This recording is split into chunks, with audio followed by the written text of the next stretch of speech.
Thank you for listening and supporting the Daily Memphian. Sign up for one of our many free newsletters and breaking news alerts at dailymemphian.com/email to receive the latest local news stories impacting our community. Our weekly newsletters cover everything from sports to arts and culture, business, food, and more, along with daily updates of all the news we publish each day. Sign up or manage your email preferences at dailymemphian.com/email.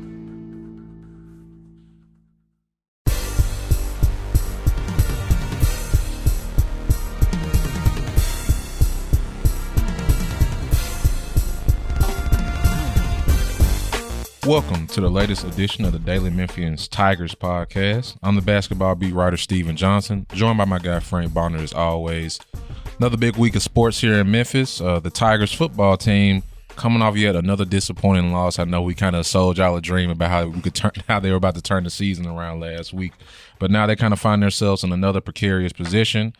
On the basketball front, the Tigers, for all intents and purposes, their season really starts tonight. They had their 2 warm-up games, got St. Louis and Western Kentucky later this week. But before we dive into that, don't forget to check out some of our other podcasts. Jennifer Biggs hosts Sound Bites, Eric Barnes hosts The Sidebar, and our guys Chris Harrington and Drew Hill record the Grizzlies podcast every single week. You can find all of these and get your podcast anywhere you normally would, Spotify, Apple, and, of course, dailymemphian.com. So, Frank, once again, we're back in almost the same position once again. The Tigers pick up a big win, kind of follow it up with maybe a less than stellar loss, and now they're not bowl eligible, and now they play arguably maybe the hottest team in the conference, Houston, coming up. Before we get into that, recap what kind of happened against East Carolina. We figured that game would be close, but it sounds like the way the Tigers kind of lost in the end is really kind of sticking with the fan base. Yeah, I mean, obviously the biggest story is the fact that, they went for the 2-point conversion in overtime and failed. But, some people are applauding Silverfield for going for it. Other folks are condemning him for it. And what I say with that is if you weren't complaining about him going for it on 4th downs against SMU, then you can't really say too much about him taking the gamble against East Carolina, especially when everybody knows that the kicking situation has been well documented. And I think it was an easier pill to swallow. If you go for 2 and lose it, you can say, we tried to win it all and, it just didn't fall our way. But if you choose to kick the extra point, knowing that you've had kicking issues and he misses the field goal, then that would have been a way tougher deal trying to pick your team up after that loss.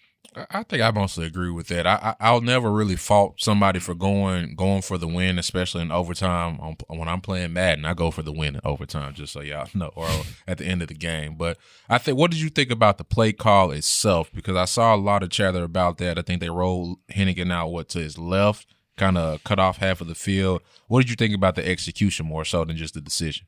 Yeah, and I don't know. Ryan alluded to the fact that, all game they couldn't run the ball. And so there wasn't much that they could do in terms of, either running the ball or doing some play action to try to catch, East Carolina on the heels. Everybody in that stadium knew that they were going to pass the ball on that play. And so, he said it was a play that they run many times. They were confident in it, and it didn't go their way. I don't know. I mean, the offense wasn't playing well all game, so I think it was a gamble no matter you went for 2 or kicked the field goal. I think the biggest concern for me wasn't necessarily the play call on that play, but in the totality of the game. In this game and even the game they won against SMU, your run game has been non-existent. I mean, Seth Hennigan is not a Lamar Jackson, and yet he led the team in rushing yards. And I don't think that is something that Memphis should think is a good thing. Nothing against Seth Hennigan. He did a great job, on some scrambles and everything, especially in that last drive leading up to the overtime. But for the running backs that you have in that locker room, you've got to figure out how to make the run game, more, rely more on the run game. Because when you get in a situation like that, maybe you can run the ball. And they had the similar problem last year. I think they started off hot running the ball, but then at the end they had a streak where they weren't even getting 100 yards rushing as a team. So I don't think the problems are that quite dire just yet. But in your opinion, the struggles with the run game, is just because Brandon Thomas has been banged up, or is there something deeper about their struggles kind of getting that run game going? I think it's deeper than just Brandon Thomas being banged up. Because even before he got banged up, the run game kind of – I know they had a really good run game against Navy, but you could see the issues kind of happening before he got banged up. And then even without Brandon Thomas, I mean, you have Asa Martin there. I know Clark has been hurt in and out, but, I mean, you still have some backs that should produce well. And it's not like this coaching staff is going away from the run game. Like, they're still trying to run the football. And I know that there's been issues on that offensive line and everything. And so, like, injuries have played a role in it. But I think there is something deeper than just the fact that it's just injuries. I think there's, whether you want to say it's play calling or execution or whatever, but I don't think we could just say, oh, injuries are the problem. And if there wasn't for the injuries, everything would have been okay. So kind of just turning the page forward, they got Houston, who was actually at the top of the AAC standings. They played one more conference game in Cincinnati, but they're going to the conference championship game, I believe. They've been playing really well since that opening loss to Texas Tech. And we know the Tigers have been less than stellar on the road. So I guess what's kind of just your outlook on another big game? If they drop this game, then of course that Tulane game becomes super crucial. It's win or no bowl game. So what's kind of your outlook against the Cougars? What I've learned about this Memphis football team these last few weeks is that they're so inconsistent that they can lose to a team like Temple and beat a team like SMU. And so we don't know what type of Memphis team we're going to get going into Houston. So I don't want to write them off just yet and say that, Houston's going to blow them out or whatever, even though Houston's margin of victory in this 9-game win streak is like 22 points per game. But this team can go to Houston and be the team that beat SMU.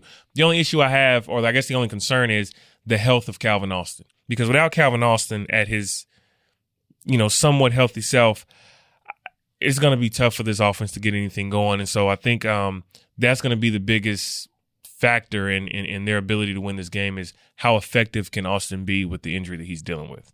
Yeah, definitely. I'm definitely looking at they've had some close scares over the winning streak. East Carolina, they went to overtime.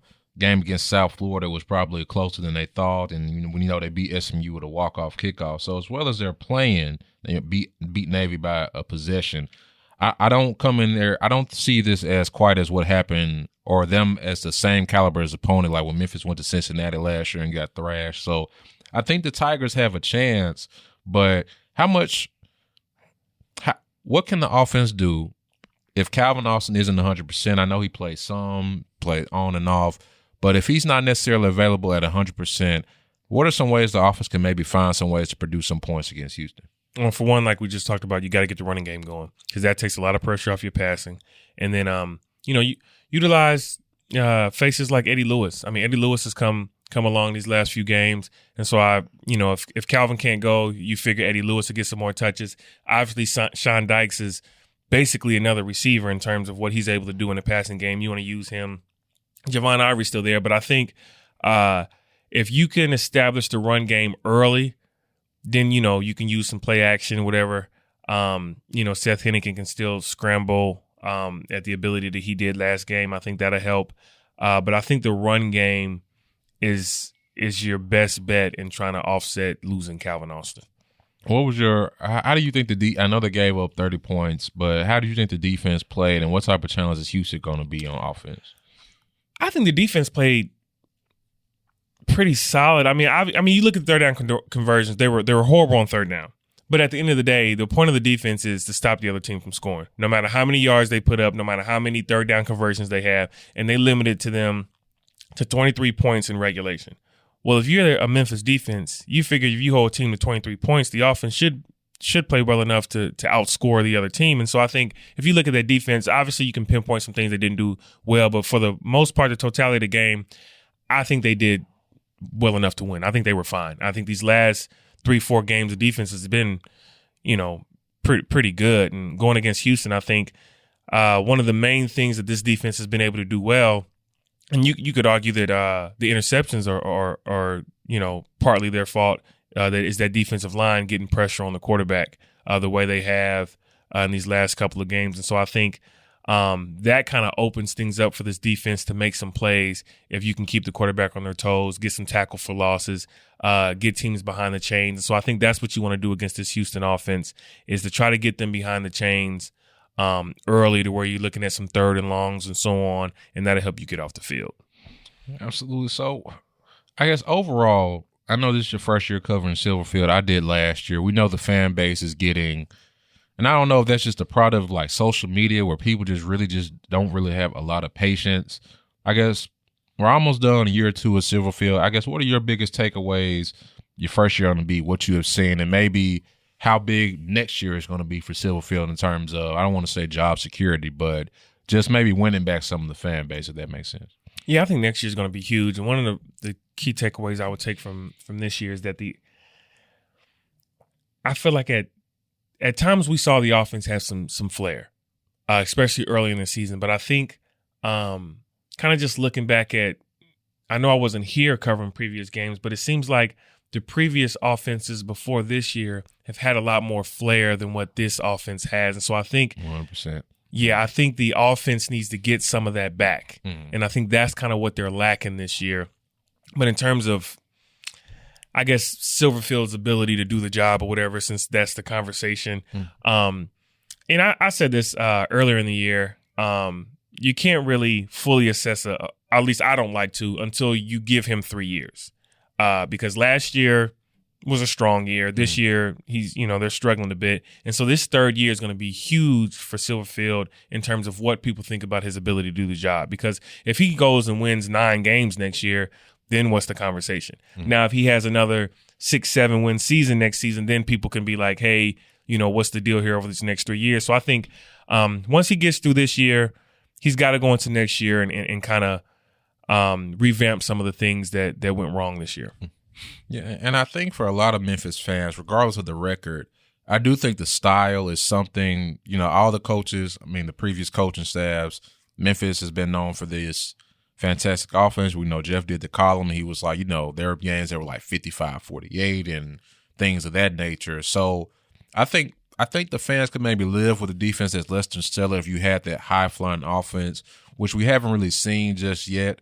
And I still think part of that is because the Tigers have been trying to search and become a more consistent running team. But overall, I agree. I think year 3, I'm not going to say make or break, but I do think the specter of conference realignment, and you want the Memphis program to remain in a position where they can compete for double-digit wins. So I think that's going to be another something that might be kind of hanging over his head next year. He's recruited well. He has won some games. So it'll be interesting. Obviously, you want to close strong and make a bowl game. So I think right now, if he can make a bowl game and win that bowl game and take some momentum into the early signing periods, it'll be at least a good start for what's going to be a pivotal year 3 for him, I think. But when you're talking about this offense, you can't let the OC completely off the hook either, right? Your offensive coordinator is your offensive coordinator for a reason. And so I'm curious to see, or to kind of dive into, how much does Kevin Johns play a role in some of the lack of the offense? Is it all on Silverfield? Do they take equal, amount of credit for that? Like, what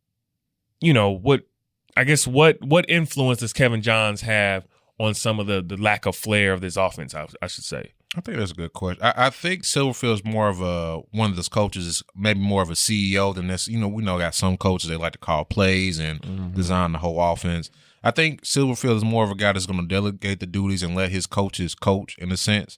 So I do think Johns has played a part in what's the word I'm looking for? There has been some aggression on the offense. The offense does feel at times like it's very Calvin Austin centric. And in the past, even though the Tigers have had NFL receivers and running backs, it never felt like one player really was the end-all be-all on offense, if that makes sense, outside the quarterback. So there definitely needs to be, I don't know if there needs to be a change, or maybe there just needs to, we know these coaches that go out and they'll go explore, they go to other schools to learn some few things. But I do definitely think that regardless of what the record is next year, the fan base wants to see that wide open offense come back and obviously more wins. Yeah, and speaking of offense, kind of changing gears over to basketball, looking at St. Louis, they are averaging, or their opponents are averaging like over 20 turnovers a game, and I know that's kind of been an issue for this Memphis men's basketball offense. What do you think? What do you expect from the turnovers going into this game? Well, ideally, I think Penny and the staff would like if it should be a more competitive game, the first real one that they've had considering the 2 exhibitions and the 2 regular season games. So the thinking is when you shorten that rotation, the intensity is more heightened, then maybe we'll see less of those, errant passes or somebody's doing something crazy, trying to do some dribble moves that really aren't in their bag per se. That's the hope, but you also just want to – I just think if you're Penny Hardaway, if you can keep the turnover number around 10, I think you would consider that a success. But because even though St. Louis hasn't played anybody and they're forcing all these turnovers, Memphis hasn't played anybody either, and they're still averaging about 18. So that's a lot of self-inflicted turnovers because we know Central and Tennessee Tech, they're not bothering your guys that much. It's what the Tigers are doing. So they need to clean that up. In the end, they may have enough talent where another, 20 turnover game won't matter, but eventually it will, especially next week when they face Virginia Tech in Brooklyn. Yeah, and like you said, at the end of the day, whether they've got 20, 30 turnovers, they're most likely going to win this game. But do you think it's concerning the fact that a lot of these turnovers are like self-inflicted turnovers and not forced by the defense? Is that a positive or negative when trying to correct that? Well, I guess we'll really find out tonight because like I always say, with the pace Memphis wants to play, Penny Hardaway says he wants this to be the fastest team in the country. And we know when you're playing that fast football or basketball, there are going to be some mistakes, there are going to be some turnovers in transition, which I always say that Penny can live with those. I don't think he can live with a guy coming down and just getting his pocket picked because he's not looking or he's not focused. I'm not sure he can really live with, a guy making a simple pass and somebody bobbling it out of bounds or something like that. They have to cut those mistakes down. Like I said, I think you can live with double-digit turnovers, but if it's 15, 18, and 20, that's a lot of possessions you're giving the other team. And what Memphis can do on the defensive side of the ball, if I'm trying to attack the Tigers, I don't want them in that set defense. I don't want to have to go against Jalen Duren, DeAndre Williams. So the best way to do that is get these live ball turnovers and attack them in transition. So St. Louis is a team that has done it pretty well against overmatched competition. And we'll really see if the Tigers can kind of crack down on that because I do think St. Louis can end up hanging around in this game if they're able to get some of those early turnovers. Yeah, but I think going up against a team like St. Louis who you're expected to be, if St. Louis does hang around, I think in a way that could be good for Memphis before you go into the meat of your schedule to see, for Penny Hardaway to see how do my guys handle the pressure if it's a close game in the final, 8, 7, 6 minutes of the game. Do you think that, Memphis could benefit if a St. Louis team does hang around? Yeah, I don't think it'll be the end of the world. Memphis is I think right now they're an 11.5 point favorite, which is, not a huge amount. That to me seems like the bookies may think, this is a, single digit type of game and then maybe Memphis hit some free throws at the end. So I do think this will be a good test for them. I don't think they'll get it from Western Kentucky later in the week. They, the Hilltoppers who beat them last year, they're missing one of the top guys from last year. They struggled against Alabama State, took some losses to Minnesota and South Carolina. So I'm not really sure how competitive they'll be when they come to the Forum. So this might be that real warm-up, that real test before the Tigers go to face Virginia Tech, who looks like to be a really good team. So I don't think it'd be the end of the world if the Tigers don't cover.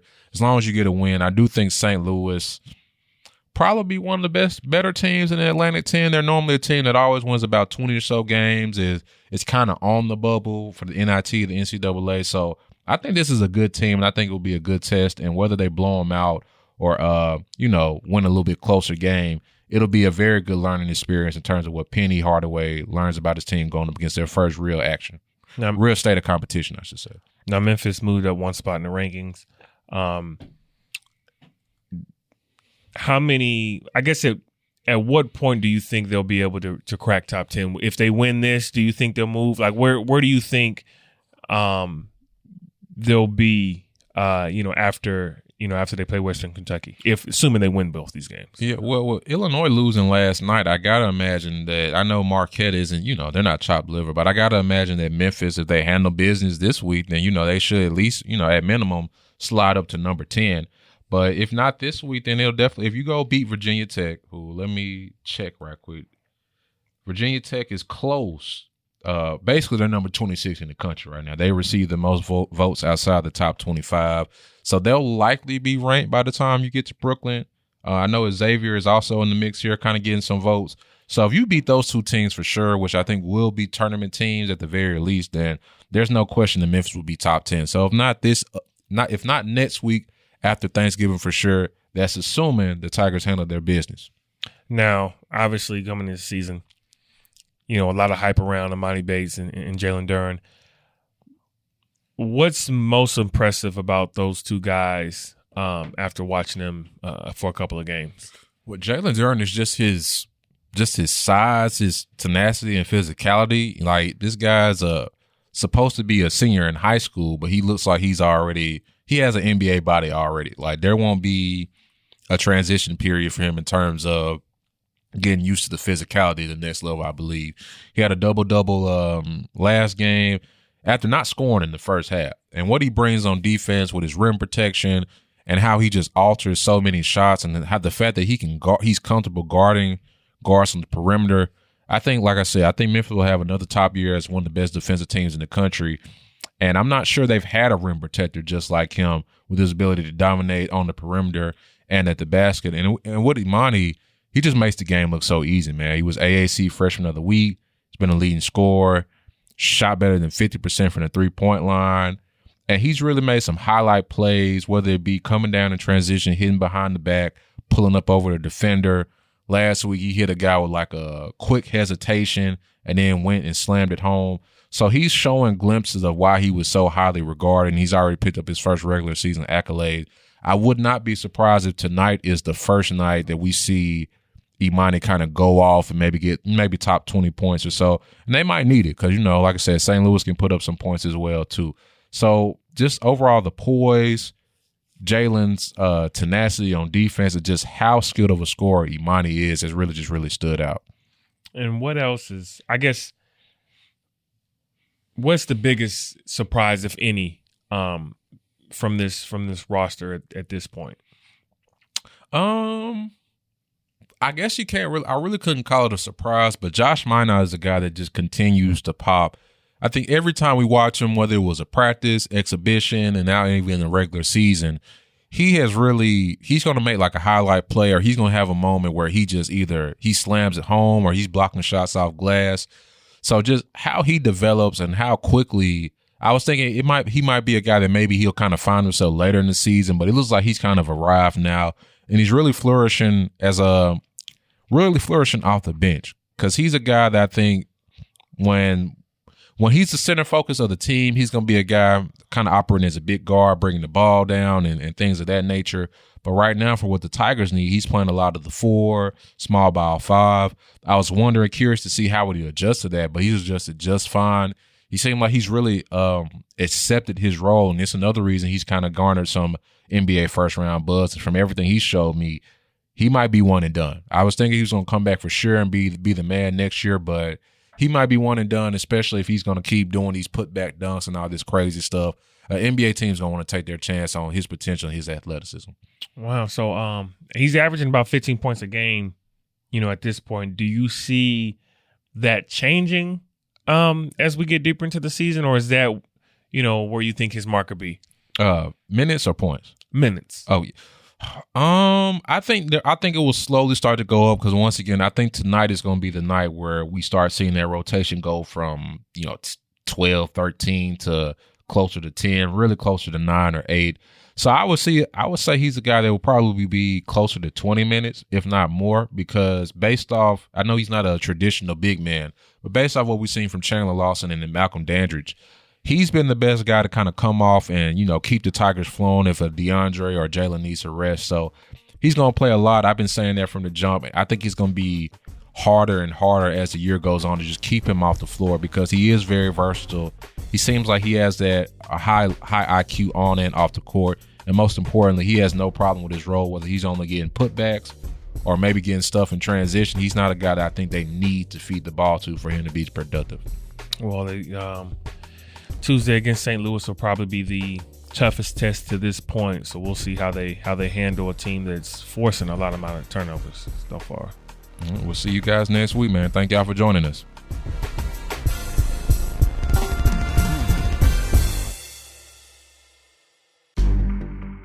In-depth journalism in the Memphis community, the Daily Memphian is of Memphis, not just in Memphis, and seeks to tell the stories of this city. TheDailyMemphian.com. Truth in place.